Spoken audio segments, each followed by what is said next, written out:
उन्हाळ्याची तीव्रता वाढताच पर्यटकांनी पुन्हा एकदा पृथ्वीवरचा स्वर्ग म्हणून ओळखल्या जाणाऱ्या काश्मीरकडे मोर्चा वळवला आहे। सध्या काश्मीरमध्ये पर्यटनाचा सुवर्णकाळ सुरू असून संपूर्ण खोरे रंगीबेरंगी फुलांनी नटलेले दिसत आहे। हिरव्यागार डोंगरांवर पसरलेली फुलांची चादर, थंड वाऱ्याची झुळूक आणि निळेशार आकाश हा निसर्गाचा खरा चमत्कारच म्हणावा लागेल। नाशिकमधील उद्योजक सुरेश कपाडिया यांनी जनस्थान ऑनलाईनसाठी काश्मीरच्या या अप्रतिम निसर्गाची खास झलक पाठवली आहे।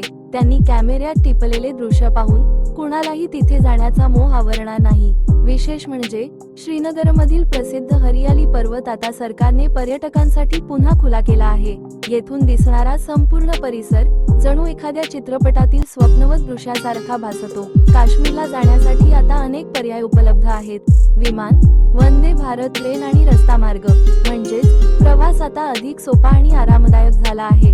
आज आपण निसर्गाच्या या अद्भुत सौंदर्याची फक्त एक झलक बघत आहोत। पुढील भागात काश्मीरला कसे जायचे, कुठे उतरायचे आणि कोणकोणती ठिकाणे पाहायची याची संपूर्ण माहिती आपण जाणून घेणार आहोत। पाहत रहा जनस्थान ऑनलाईन।